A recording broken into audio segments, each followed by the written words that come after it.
We're going to do some pumpkin chutney, and we're going to spread that over the top of some really nice, delicious creamy brie, wrap it in some really buttery puff pastry, and it's going to change your life forever.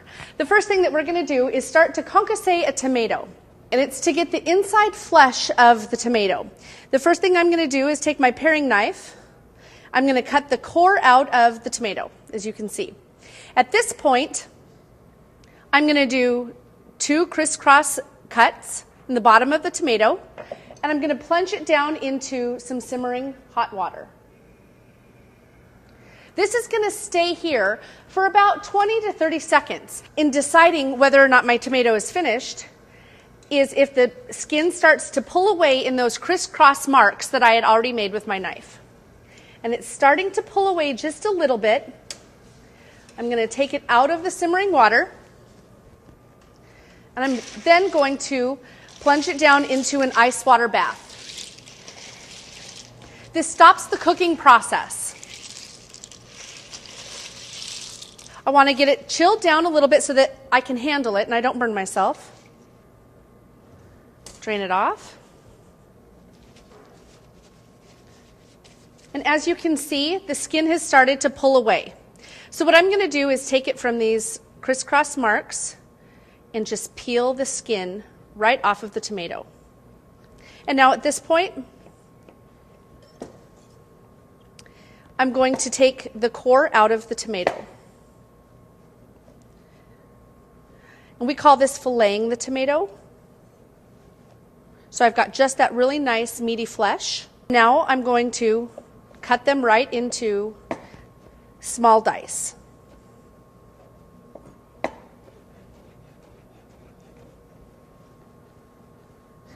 Now in our pan, we're going to go ahead and use chunked up pumpkin.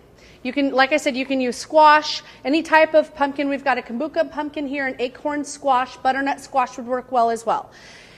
It's very fibrous, and it's going to hold up in a long cooking process, which is exactly what's going to happen. I've got about 3 1/4 cups of pumpkin here. I also have about 2 cups of apple cider vinegar.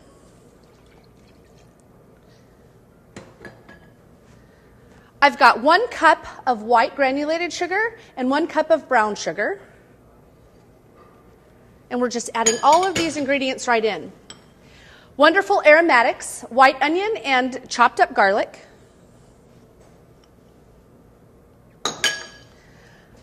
I'm adding in the tomato concasse.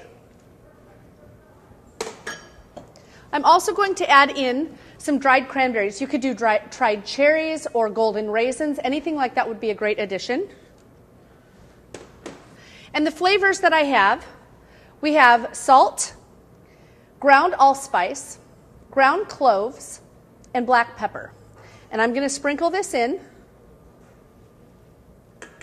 I'm going to take this entire mixture and just mix it all in together so it starts to meld the flavors. This is going to be quite a long cooking process. We're going to, if it's on low to medium low, you're looking at a few hours even. So to speed that process up, I'm actually going to use a lid. We'll put a lid on it, let it sit for a while, but the thing that we want to really remember is we have sugar in here, and as sugar starts to dissolve and break down and heat is applied to it, it starts to thicken. So we don't want to burn it, and we want to continuously be checking this mixture.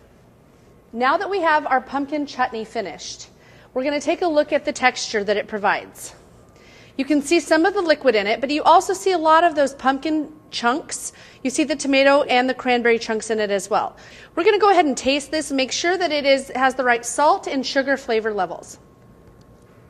It's got the sweet cranberry as well as really nice, rich pumpkin. It almost tastes as if it has a pickling spice added to it. It's going to pair beautifully with the really nice creamy brie cheese that we're going to end up using.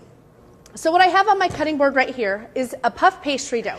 So we're actually going to use this as almost like a blanket for our brie cheese. Now the beauty of brie cheese is that it already has a cover over it. It's been sprayed with an edible, almost mold-like substance that lets it go ahead and age on the inside, so when we cut into this, it's very creamy and smooth and rich. Add the pumpkin mixture to the cheese. And I want to do a light layer of it.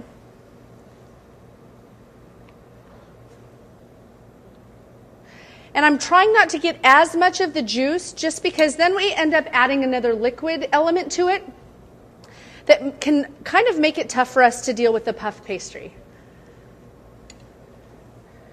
We're just going to make a nice even layer across the top of the brie. And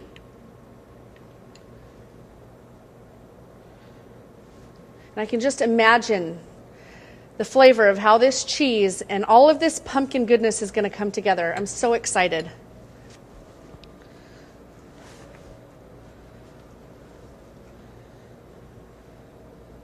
I'm going to transfer the puff pastry up over the top of the brie.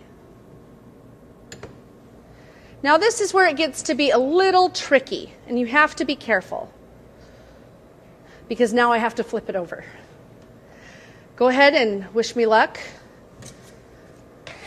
as we go through this process.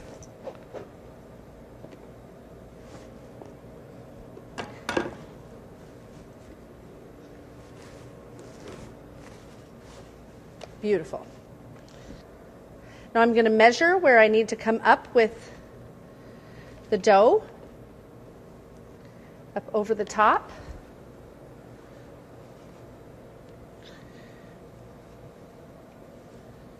I'll cut off the extra that I don't need with my bench knife. Come up over the back side of it and just press it in. Flip it back over. I'm just going to shape it at this point. Okay, so now, in keeping with a really nice fall theme with the flavors that we've already started to develop, we're going to decorate our brie wheel. And these are my little pumpkin pieces that I'm going to add in a very nice decorative little display here. So as I add these in, I'm using these spare pieces of puff pastry dough that I had already cut off of the extra trimmings that I had from the puff pastry sheet. And I just cut off the edges, shape them as I wanted to, and I'm going to apply it and end up egg washing the top of it so they all stick together. I'm adding the little pumpkin stem to the top, and of course, what is fall without some maple leaves? So we're going to add some maple leaves right up to the top and around as we see fit. So I've decorated this up. I'm going to take my egg wash mixture, just water and an egg. And the reason why I'm applying this egg wash mixture is to get a really nice dark golden brown across the entire brie wheel.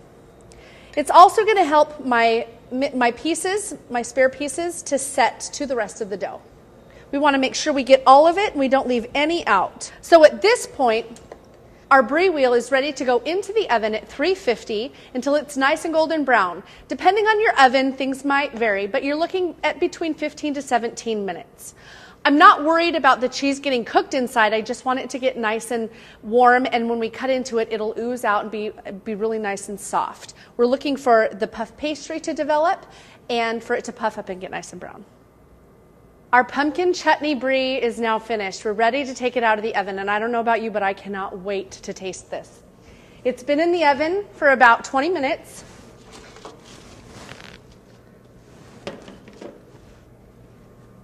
And look at that beautiful golden color. This is going to be served very well with bread. We've got some really nice focaccia right here. We also have some sourdough bread.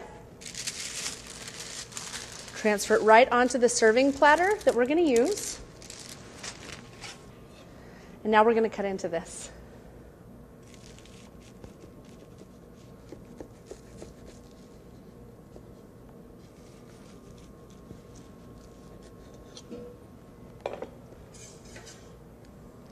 Okay, so now with this beautiful puff pastry, the golden brown, and the gooey goodness of that cheese, look at how that just oozes right out.